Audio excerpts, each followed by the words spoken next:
ভৌতিক নস্টালজিক স্মৃতির পাতায় আমরা ভূত এফএম, ফিয়ার ফ্যাক্টর, আহাটের মতো শোয়ের সাথে বড় হয়েছি, যেখানে বিভিন্ন মানুষের সাথে ঘটে যাওয়া সত্য ভৌতিক ঘটনা আজও আমাদের মধ্যে শিহরণ জাগায়। তেমনি এংখেন ক্লাম্পং নামের থাই হরর রেডিও শোয়ে এয়ার হওয়া 8টা সত্য ঘটনা নিয়ে নেটফ্লিক্সে মুক্তি পেয়েছে টেরার টিউজডে নামক থাই অ্যান্থোলজি সিরিজ। এই সিরিজ আমি 2 পর্বে কভার করব, যেখানে terror Tuesday extreme explained in বাংলার প্রথম পর্বে আছে 4টি ঘটনা।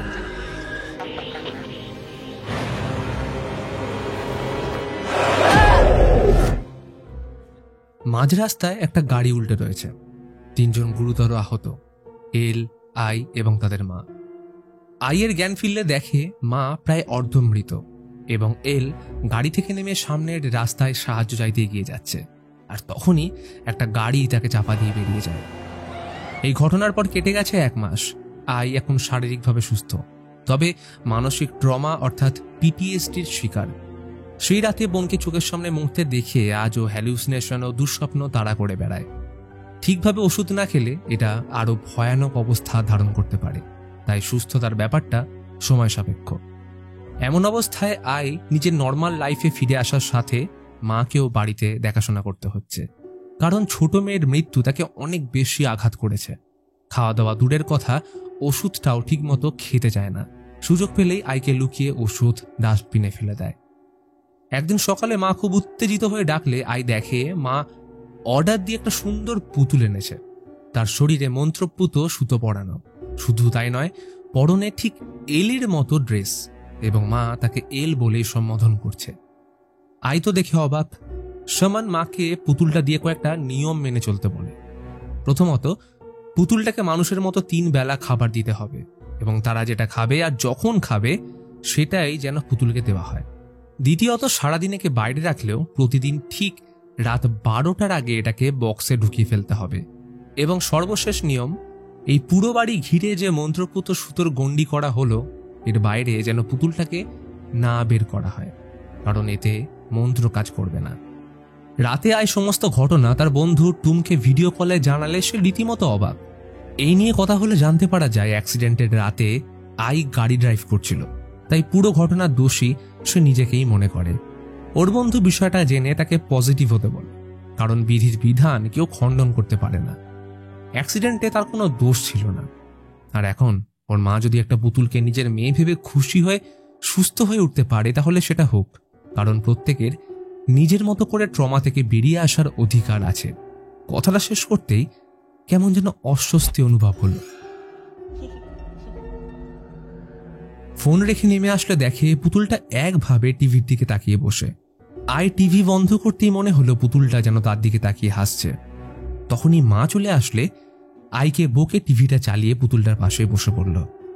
এই ঘটনা আইয়ের মনে প্রচণ্ড বিভ্রান্তির সৃষ্টি করে, কারণ মায়ের অবস্থা রীতিমতো চিন্তাজনক।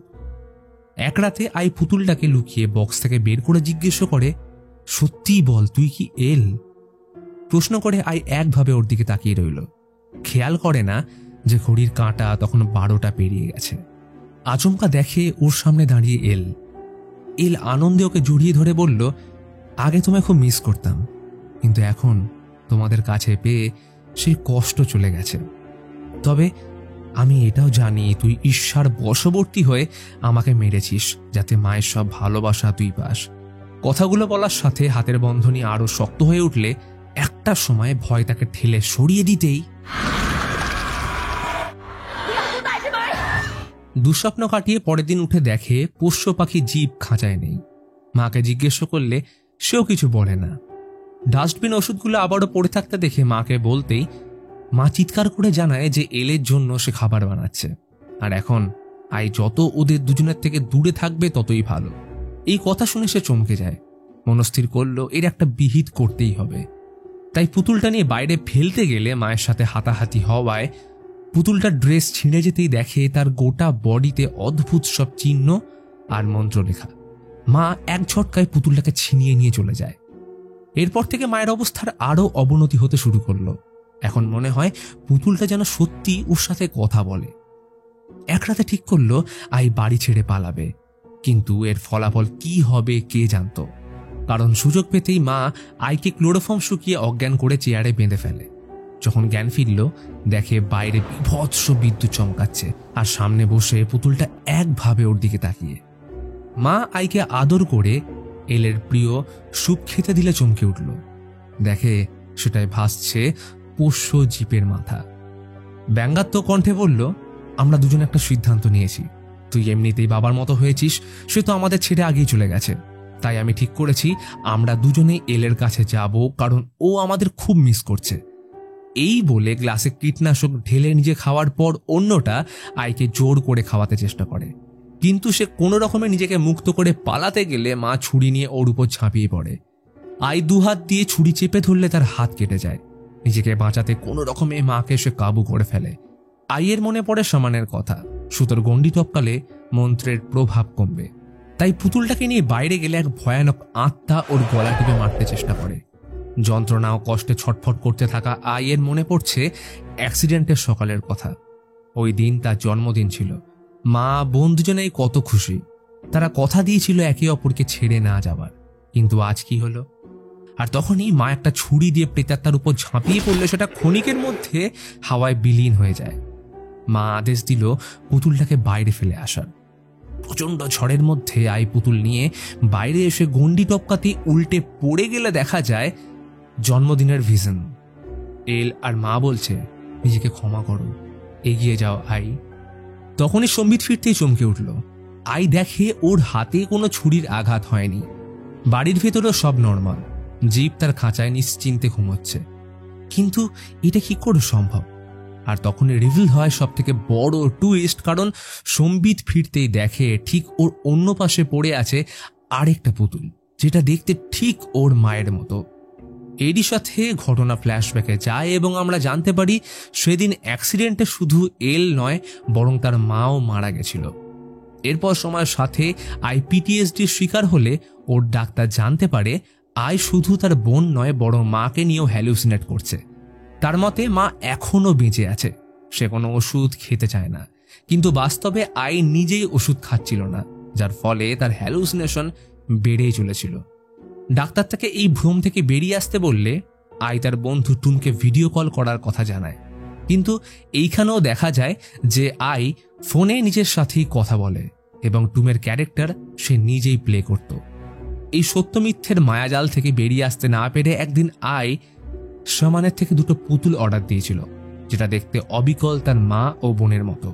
সেদিন থেকেই আই স্বপ্নের মধ্যে নিজেকে হারিয়ে ফেলেছে। তাই আজও ঝড়ের রাতে মনে হচ্ছে তার পাশে দুটো পুতুল নয়, বরং তার মা ও প্রিয় বোন শুয়ে। আর এই ঘটনার সাথে প্রথম গল্প শেষ হয়।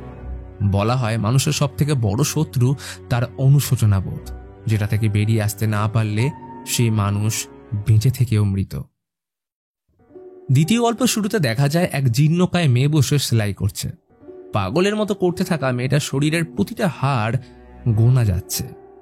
আচমকা সেলাই মেশিনের ছুঁচ তার আঙুলে ঢুকে গেলে মেয়েটার শরীরে একটা অদ্ভুত আওয়াজ হয়।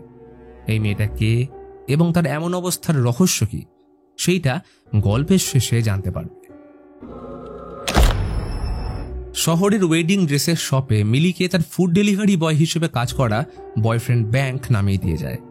মিলির ইচ্ছে তার বানানো স্বপ্নের ওয়েডিং ড্রেস পরে বিয়ে করবে, কিন্তু বিয়ের কথায় ব্যাংক তেমন উৎসাহ দেখায় না। আজ তার কাজের প্রথম দিন। আগের কাজের থেকে স্যালারি 50% বেশি, থাকার জন্য দোকানেই লাগোয়া অ্যাপার্টমেন্ট। দোকানের মালিক নিউক তার কাজ বুঝিয়ে পুরো দোকান, স্টোরেজ রুম ও সুন্দর বেডরুম ঘুরিয়ে দেখায়। সেলাই মেশিনে বহুদিন কাজ না হওয়ায় ধুলো পড়েছে, তাই দরকারি জিনিসগুলো চটজলদি গুছিয়ে কাল থেকে কাজ শুরু করতে বলে নুক সব দায়িত্ব দিয়ে ফুকেট ঘুরতে চলে যায়। কিন্তু ওই রাতে একটা কাণ্ড হয়। ছাদের উপরে বসানো ট্যাঙ্ক থেকে মন্ত্র লেখা একটা কাগজ হাওয়ায় উড়ে যেতেই একটা অদ্ভুত আওয়াজ শোনা যায়, যেটা অবশ্য মিলির কান অব্দি পৌঁছায় না। আর সেদিন সন্ধ্যায় ফোনে মায়ের সাথে কথা বলার সময় দেখা যায় পিছনের সিঁড়ি থেকে এক বিকৃত প্রেতাত্মা ওর দিকে এগিয়ে আসছে, কিন্তু পিছন ঘুরতেই সব গায়েব। সকালে একজন নতুন কাস্টমার ওয়েডিং ড্রেস কিনতে আসে। তার 1 সপ্তাহ পর বিয়ে। নিচের সাজানো ড্রেসগুলো তার পছন্দ না হলে মিলি স্টক থেকে একটা ড্রেস আনলে ওর খুব পছন্দ হয়, কিন্তু সাইজে ছোট হওয়ায় সেটাকে রিসাইজ করতে বললে মিলি জানায় এটা করতে প্রায় 3-4 সপ্তাহ লাগবে। এর থেকে বেটার এই হাতির মতো শরীরটাকে ঝরিয়ে নেওয়া। এই কথাটা কেন বা কিভাবে মুখ ফসকে বেরোলো মিলি নিজেই বুঝতে পারে না, কিন্তু ততক্ষণে যা হওয়ার হয়ে গেছে। কাস্টমার তার এমন ব্যবহারের ভিডিও সোশ্যাল মিডিয়াতে ছেড়ে দেওয়ার ভয় দেখালে মিলি তাকে 1 সপ্তাহের মধ্যে ড্রেস রিসাইজ করে কিছু ডিসকাউন্টের প্রস্তাব রাখলে সে রাজি হয়ে চলে যায়। সেই মতো মিলি রাতের ড্রেস সেলাই করতে বসলে আচমকা আওয়াজ শুনতে পেয়ে উপরে এসে দেখে পর্দার পিছনে কেউ দাঁড়িয়ে। তখনই সেখান থেকে ব্যাংক বেরিয়ে এসে চমকে দেয়। তাকে এইখানে দেখে মিলি জিজ্ঞেস করলে অবাক হয়ে যায়, কারণ ব্যাংকের মতে 1 ঘন্টা আগে মিলি নিজেই তাকে দরজা খুলে ভিতরে ঢুকিয়ে ঘনিষ্ঠ সময় কাটিয়েছে। কিন্তু অদ্ভুত ব্যাপার, এর একটাও কিছু ওর মনে নেই। এরই সাথে মিলি বিয়ের প্রশ্ন তুললে দুজনের মধ্যে কথা কাটাকাটি হওয়ায় ব্যাংক রেগে চলে যায়, কারণ ওর মতে বিয়ের এত খরচা, দামি ড্রেস পরা সবই লোক দেখানো, এর থেকে ভালো সেই টাকা নিজেদের জন্য সঞ্চয় করা। ব্যাংক বেরিয়ে যেতেই আচমকা মিলির ঘুম ভাঙলো সেলাই মেশিনে। সে এখনো সেলাই করে যাচ্ছে আর সামনে রাখা রোগা হওয়ার ওষুধ। ব্রেকফাস্টের সময় আচমকা বমি পেলে মুখ থেকে এক গোছা চুল বেরিয়ে আসে। কোনো রকমে ঢুলতে ঢুলতে ভিতরে আসলে দেখে সামনে ওয়েডিং ড্রেস পরা এক কঙ্কাল সার পেতাত্তা দাঁড়িয়ে। এটা দেখেই ভয় জ্ঞান হারালে চোখ খুলে আবার সেই সেলাই মেশিনে, আর এক হাতে রোগা হওয়ার ওষুধের কৌটো, যেটা হাফ শেষ হয়ে গেছে। কিন্তু এসব কি হচ্ছে তার কিছুই বোধগম্য নয়, যেন নিজের উপরে নিয়ন্ত্রণ নেই। কিছু একটা ভেবে সেলাই করতে শুরু করলে হঠাৎ আঙুলে ছুঁচ ঢুকে যায়। মিলির অবস্থার অবনতি হচ্ছে, রোগা হয়ে মাথায় চুলে পাক ধরেছে আর ঘোরের মধ্যে নিজের পাকা চুল দিয়ে ড্রেস সেলাই করছে। 1 সপ্তাহ পর কাস্টমার ড্রেসটা নিতে আসলে মিলির অবস্থা দেখে চমকে যায়। ড্রেসটা ঠিক করতে গিয়ে মেয়েটার শরীর খারাপ করে ফেলেছে দেখে তার খারাপ লাগে, কিন্তু এ কি, ড্রেসটা বড় না করে উল্টে আরো ছোট করে দিয়েছে। মিলি হাত জোর করে ক্ষমা চায়, কারণ সেও জানে না এমনটা কি করে হলো। তখন কাস্টমার ড্রেস খুলতে বললে নিজে থেকে চেন আটকে ভিতর থেকে ড্রেসটা আরো চাপতে শুরু করে। মেয়েটার বয়ফ্রেন্ড মিলিকে ড্রেস খুলতে সাহায্য করতে বললে মিলি সেই মুহূর্তে ওই ভয়ঙ্কর প্রেতাত্মাকে দেখতে পায় এবং তখনই অজ্ঞান। যখন জ্ঞান ফিরল দেখে সোশ্যাল মিডিয়াতে ওই কাস্টমার ভিডিও ছেড়ে দিয়েছে। অলরেডি নিউকের বহুবার কল এসছে। কোনো রকমে ভয়ে কল রিসিভ করলে মিলি তাকে সম্পূর্ণ ব্যাপারটা জানিয়ে বলে সব দোষ ওই পিটের অভিশপ্ত ওয়েডিং ড্রেসের। এই নামটা শুনতেই নিউক তার দোকান ছেড়ে বাইরে অপেক্ষা করতে বলে ফোনটা কেটে দেয়। কিন্তু পরক্ষণেই ড্রেসটা সামনে থেকে উধাও হয়ে গেলে সেটাকে খুঁজতে উপরে আসলে দেখে সেলাই মেশিন নিজে থেকেই চলছে। আর তখনই সেই অভিশপ্ত ওয়েডিং ড্রেস পরিহিত আত্মা মিলিকে ঠেলে দিতেই আলমারির দরজা নিজে থেকে খুলে যায় আর দেখে ভিতরে রয়েছে ব্যাংকের লাশ। এইখান থেকে ঘটনা ফ্ল্যাশব্যাকে গেলে দেখা যায় সেই রাতে ঝগড়া করে বাড়ি যাওয়ার সময় মিলি পজেস অবস্থায় তাকে কাঁচি দিয়ে কুপিয়ে খুন করে। আর তখনই দেখে হাওয়ায় ভাসছে অভিশপ্ত ওয়েডিং ড্রেসটা। ইতিমধ্যে সেখানে নিউক এসে পড়লে দেখে উল্টো দিকে ঘুরে একজন দাঁড়িয়ে। নিউক ভয়ে তাকে পিট বলে সম্বোধন করতেই ঘটনা ফ্ল্যাশব্যাকে গেলে দেখা যায় একটা হেলদি মেয়ে মনের সুখে সেলাই মেশিনে ওয়েডিং ড্রেস বানাচ্ছে। ওর নাম পিট।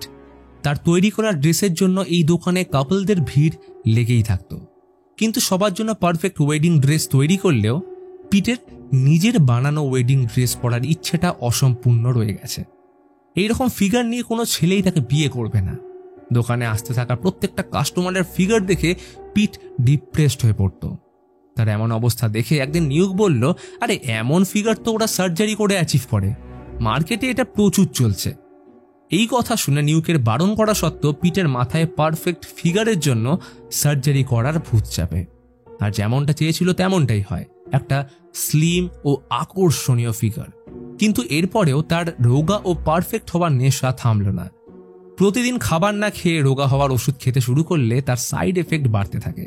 এই পাগলামি এমন পর্যায়ে পৌঁছয় যে দোকানে কাস্টমার ড্রেস রিসাইজ করতে বললে পিট রেগে তাদের ফিগার ঝরাতে বলতো, কারণ তার বানানো পারফেক্ট ড্রেসের জন্য চাই পারফেক্ট শরীর, যাতে থাকবে না কোনো কম্প্রোমাইজ।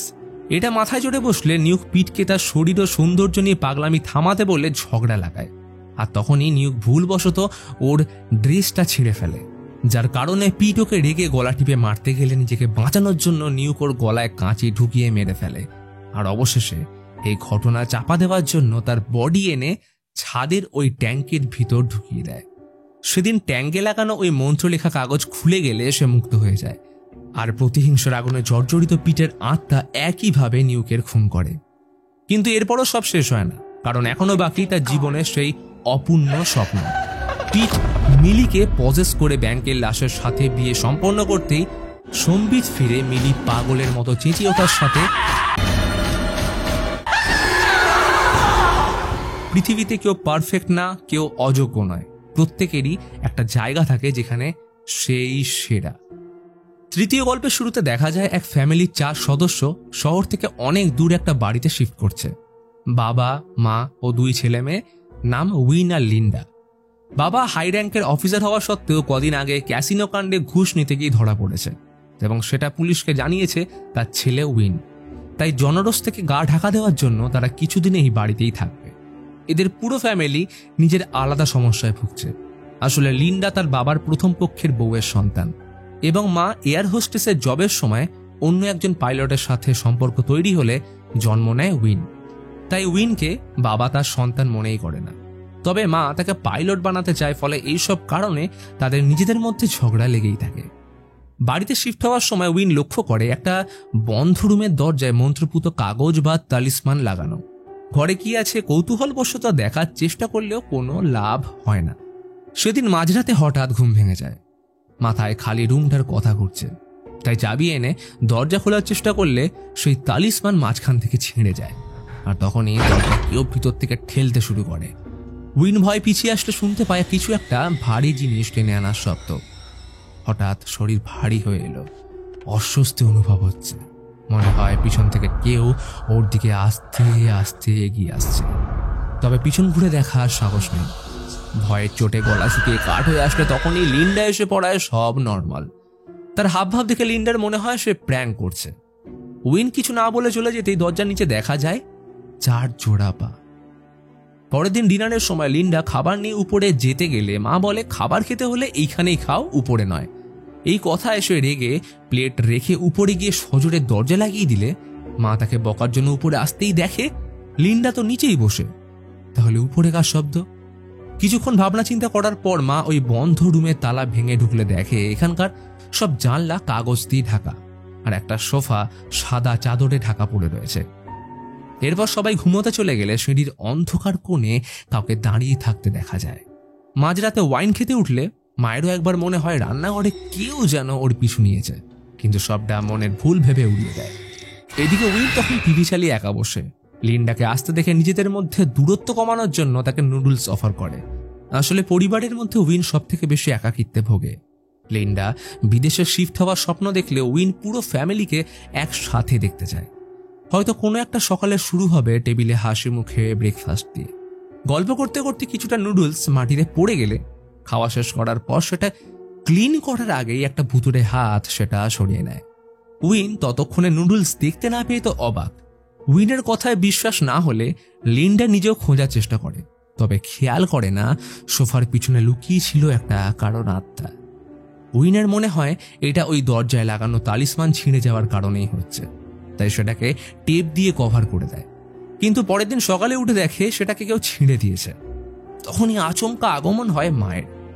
তাকে আজ বড্ড অদ্ভুত লাগছে, কেমন যেন প্রাণোচ্ছল হাসি খুশি। সে নিজে থেকে সবার জন্য ব্রেকফাস্ট রেডি করে রাখছে, যেটা আজ অব্দি কোনোদিনও হয়নি। মা এমনভাবে খাচ্ছে যেন বহু দিন ধরে এসে অভুক্ত। তখনই কিছুটা নুডলস নিচে পড়ে গেলে মা ওটাকে তুলে খেয়ে নিলে ওরা বুঝে যায় কিছু তো একটা প্রবলেম আছে।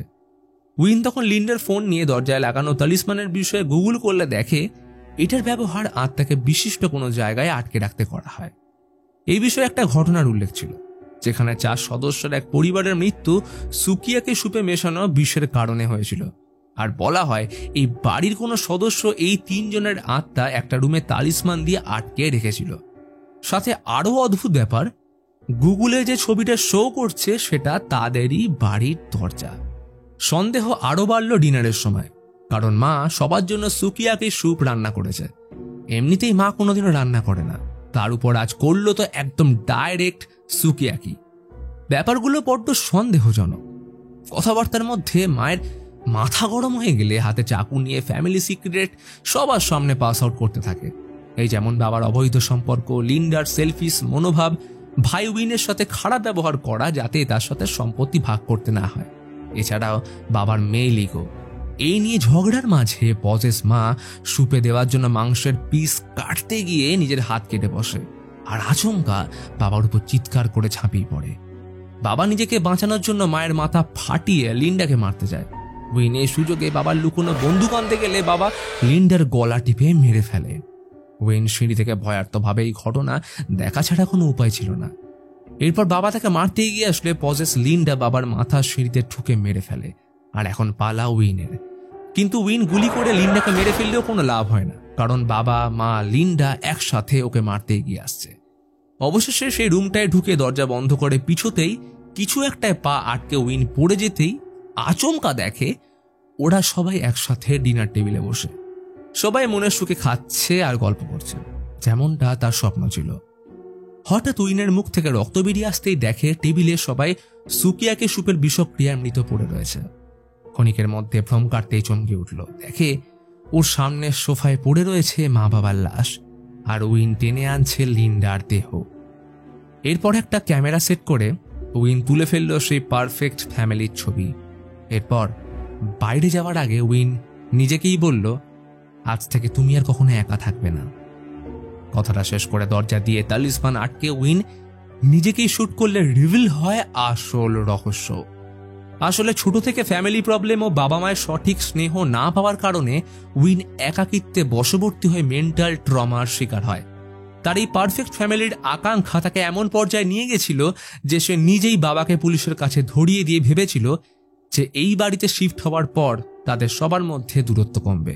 কিন্তু এতেও যখন কারোর মধ্যে সদ্ভাব তৈরি হয় না, তখন উইন তার বাবা মা বোনকে খাবারে বিষ মিশিয়ে মেরে তাদের এই আত্মা এই রুমে আটকে নিজেকেও আত্মহনন করে, যাতে সারা জীবন তারা কোনো দিনও আলাদা হতে না পারে। তবে তার এই পাপের কারণে পুরো বাড়িতেই সকলের আত্মা আটকে যায়।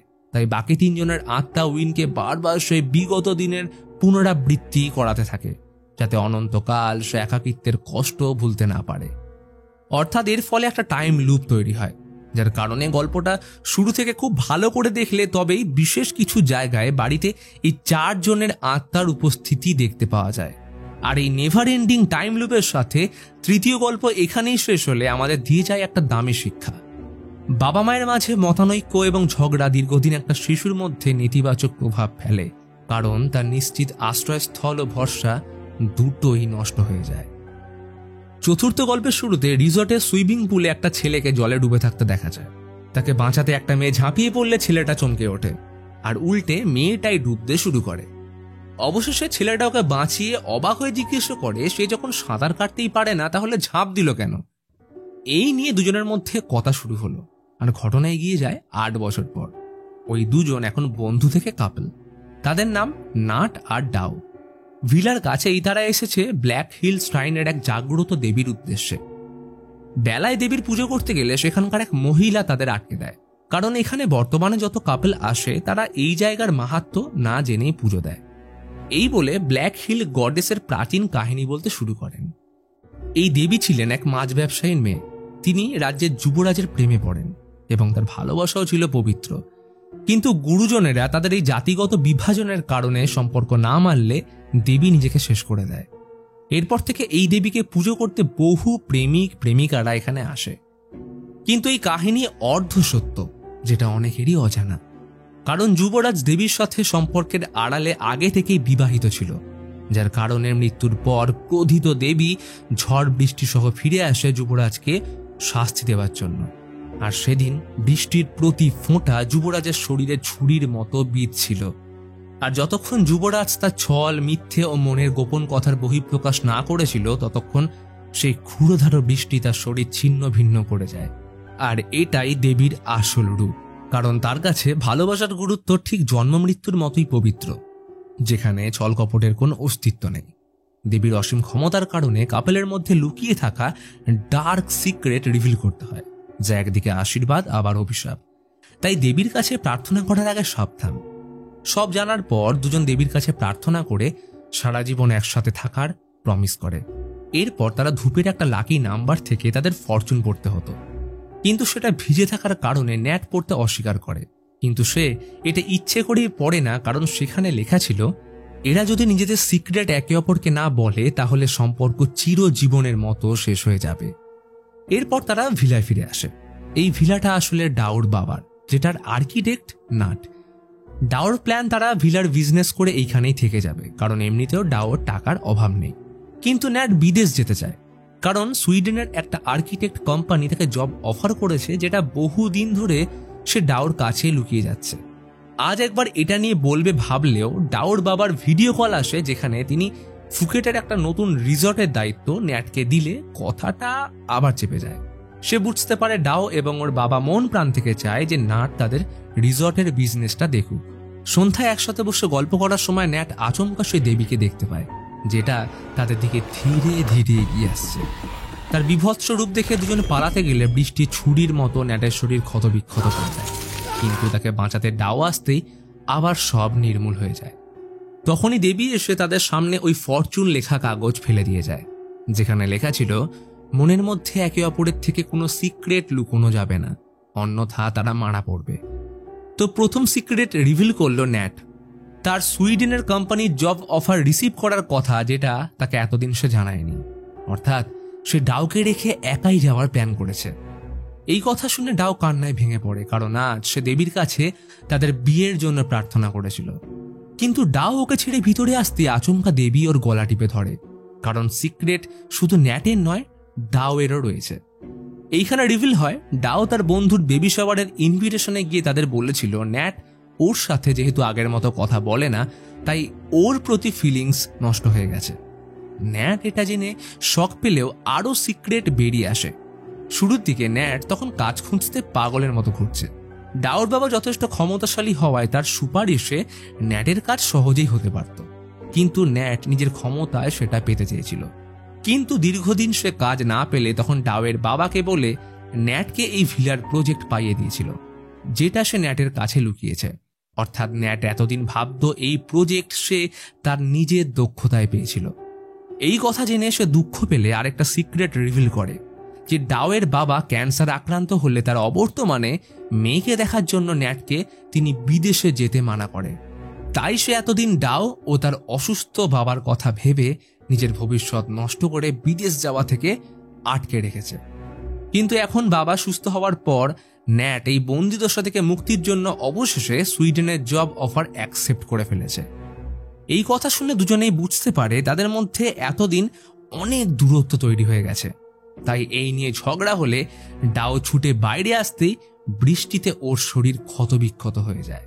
তখন ডাও রিভিল করে সে দেবীর কাছে প্রার্থনা করেছে যাই হয়ে যাক ন্যাট ওকে জীবনে কোনোদিন যেন ছেড়ে না যেতে পারে, অর্থাৎ ওর বিদেশের চাকরিটা গেল। এতক্ষণে দুজনের মধ্যে সব সিক্রেট রিভিল হলে ন্যাট ওকে নিয়ে সুইমিং পুলে ঝাঁপ দিয়ে রেগে গলা টিপে মারতে গেলে ঘটনা ফিরে যায় 8 বছর আগে। আসলে সেদিন ন্যাট সুইমিং পুলে ভাসছিল কারণ ওর গার্লফ্রেন্ড ন্যাটের বেস্ট ফ্রেন্ডের সাথে পালিয়ে গেছিল।